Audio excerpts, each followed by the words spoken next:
आते हैं नए लोग पुराने नहीं आते। जो कभी सामने होते थे, कई बार ऐसा होता है कि उनको फोटो में ही देख करके रहना पड़ता है। आते हैं नए लोग पुराने नहीं आते। वो दादाजी जो कई बार कंधे पर झुलाया करते थे, कहाँ दिखते हैं बोलो? चले गए। पोता आया, नया आया, लेकिन पुराना तो दिखाई देता ही नहीं। इसलिए जब तक समय है, जब तक वक्त है पास में, संभल जाओ, समझ जाओ। हर घड़ी पर हर घड़ी, जितनी घड़ी अब ना रही, हर घड़ी से हर घड़ी हाथों से निकली जा रही। जो घड़ी हाथों पर बंधी वह न रहने पाएगी, जो घड़ी हाथों से निकली वह न वापस आएगी। और जब घड़ी तेरी घड़ी असली घड़ी पर आएगी, कितनी भी चाबी भरते रहना कवई वालों, वह न रुकने पाएगी।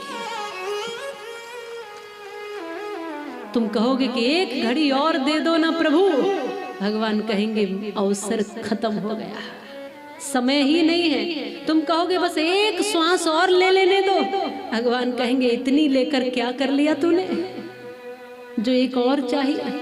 अब समय नहीं है, अब वक्त नहीं है।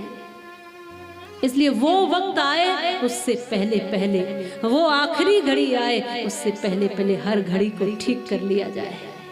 इसके लिए श्रीमद् भागवत कथा है। ये महाभारत के युद्ध का दर्शन इसीलिए है कि समझ जाओ और समझ जाओ। सहज जीवन जियो। किसी का छीनना अच्छा नहीं है, किसी को दुख देना अच्छा नहीं है, और इन भयंकर युद्धों का परिणाम भी अच्छा नहीं है। भगवान श्री कृष्ण ने यहाँ सब कुछ व्यवस्थित किया। युद्ध जीते, आप जानते हो पांडव, इनको राज्य मिला, कौरव समाप्त हुए। टूटी जंगा देखकर दुर्योधन की अश्वत्थामा ने कहा कि 5 पांडवों के शीश काट कर लाऊंगा। लेकिन पांडवों के शीश तो काटे नहीं, 5 द्रौपदी के बालकों के शीश काट दिए इसने। सुबह हुआ, जब देखा द्रौपदी ने तो रुदन करने लगी, ये किसने किया? भगवान समझ गए, अश्वत्थामा को पकड़ कर लेकर आए। अर्जुन और श्री कृष्ण सामने खड़ा किया और कहा कि द्रौपदी देखो, ये है तुम्हारा अपराधी, और जो भी दंड देना चाहो तुम दे सकती हो। द्रौपदी ने देखा, आंसू पोंछते हुए कहा, प्रभु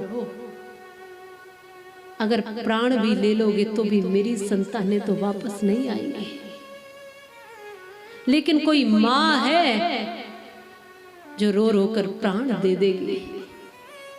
इसलिए छोड़ दीजिए इसे, ऐसे ही छोड़ दीजिए। ये सोचकर नहीं कहती कि ये एक ब्राह्मण है, ये सोचकर कह रही हूं कि मैं एक माँ हूं और माँ की पीड़ा जानती हूं। इसकी माँ गौतमी भी एक माँ है, और वो माँ तो माँ होती है। माँ के लिए पूत कपूत हो या सपूत हो, माँ के प्राणों से भी प्रिय होता है। वो माँ जी नहीं पाएगी इसके बिना। इसलिए कहती हूँ छोड़ दीजिए। मेरे बच्चे तो वापस नहीं आएंगे। मैं जानती हूँ पुत्रों को खोने का दर्द और तकलीफ क्या होती है प्रभु, इसलिए छोड़ दीजिए उस माँ के लिए।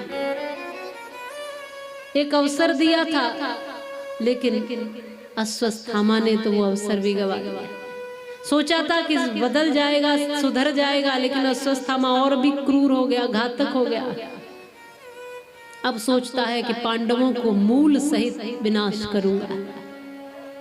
भगवान ने द्रौपदी को सांत्वना दी, गांधारी इत्यादि को समझाया, राज्य इत्यादि सब व्यवस्थित किया, और सोचा कि अब सब ठीक है। तो कुंती माता से प्रार्थना करने गए, निवेदन करने गए कि अब मैं चलता हूँ।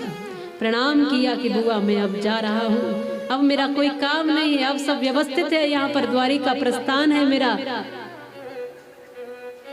अब मैं जा रहा हूँ, प्रणाम करता हूँ।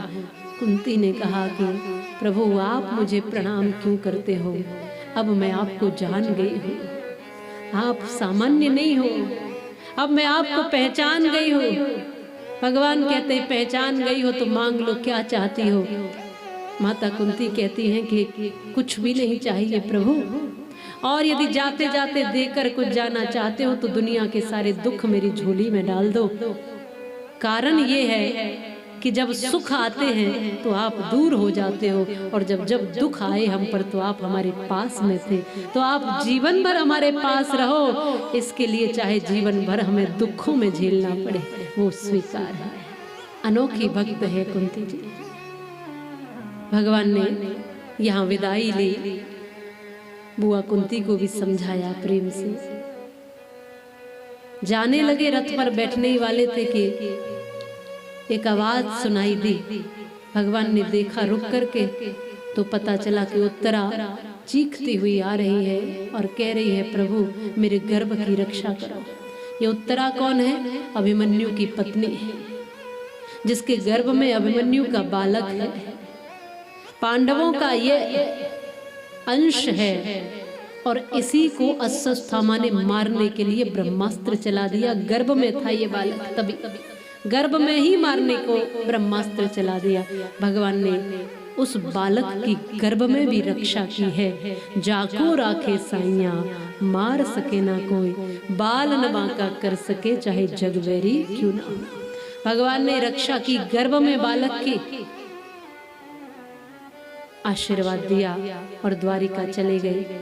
समय बीता, समय अनुसार उत्तरा के गर्भ से एक बालक का जन्म हुआ। उसका नाम रखा गया परीक्षित। बोलिए परीक्षित महाराज की।